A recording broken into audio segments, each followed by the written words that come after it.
The transport vessel Celestial Wing hummed through the void between systems, carrying 200 passengers from a dozen species toward the commerce hub of Nexus Prime.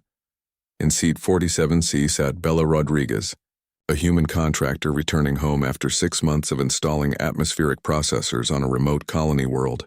Beside her, in the specially modified seat 47D, sat Kanat, a Vorlian pilot with iridescent blue skin and 3 pairs of compound eyes. They had been making small talk for the past hour, discussing the peculiarities of their respective species. "Your people actually enjoy turbulence?" Kanat's translator rendered his confusion perfectly. "You call it a roller coaster?" Bella laughed. "Some of us do. The adrenaline rush, the stomach drop, it's fun." Kanat's primary eyes blinked in sequence. "Terrifying. Vorlians evolved in stable gravity. We prefer predictability."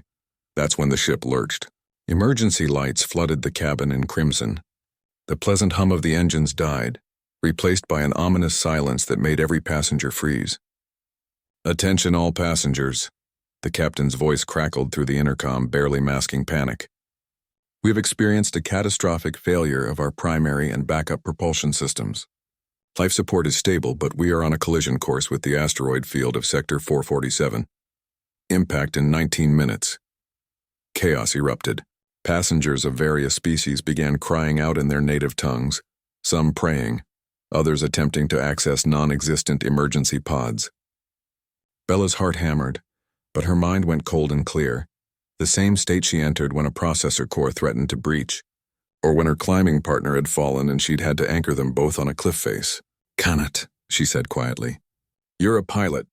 What would fix this?" His eyes showed white with fear. "The quantum drive has fail-safes upon fail-safes. For both to fail means cascade corruption in the navigation computer. Someone would need to manually purge the corrupted code and reboot the system, but what? The access port is in the engine room. The radiation levels there will be lethal. Even in an environment suit, you'd have maybe 3 minutes before cellular breakdown begins. The purge and reboot sequence takes 5. Bella was already unbuckling. "Where's the engine room?" Kanat grabbed her arm with surprising strength. "Did you not hear me? It's suicide. The radiation—" "I heard you." She met his gaze steadily.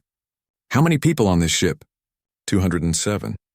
Then 207 people die in 19 minutes, or maybe one person dies saving them. "Show me where." Something in her voice cut through his panic. Perhaps it was the lack of hysteria, or the matter-of-fact way she'd accepted her own death. Kanat's translator remained silent for a moment before he spoke. "Deck 3 aft section, red door. The console is directly inside, you can't miss it. But the sequence— Tell me while we move." They ran through the corridors, Kanat's 4 legs giving him speed while Bella's human endurance kept her close behind.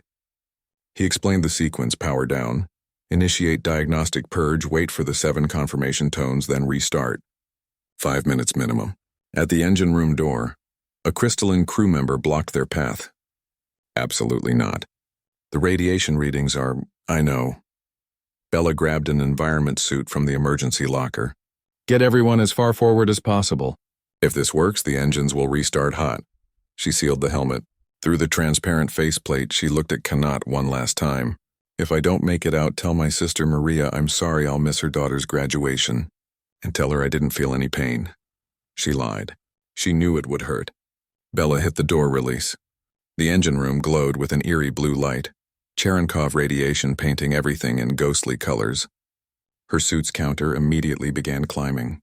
She had minutes before it wouldn't matter anymore. The console was exactly where Kanat described. Her hands moved with practiced precision. Power down, initiate purge. The computer chirped once, then twice. 3 minutes gone.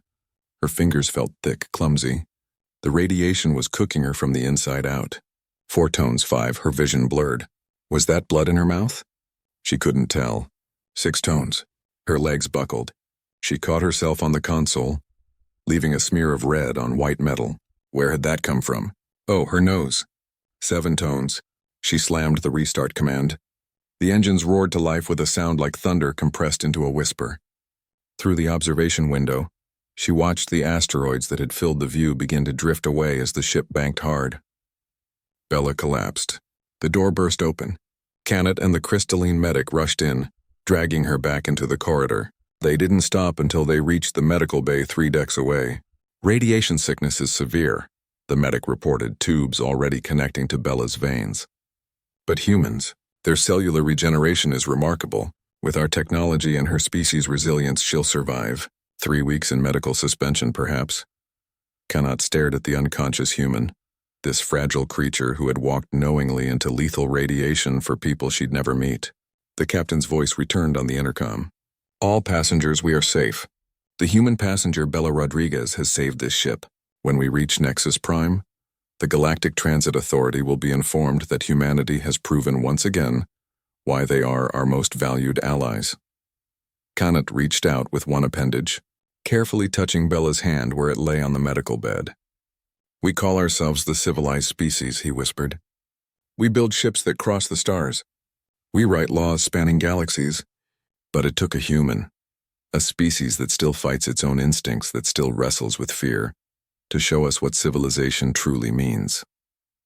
He looked at the readings, showing her slowly stabilizing vitals. Not the absence of fear, he continued softly, but the courage to act despite it. The celestial wing sailed on through the stars, carrying its precious cargo of lives, and one human who had reminded the galaxy what it meant to be truly brave.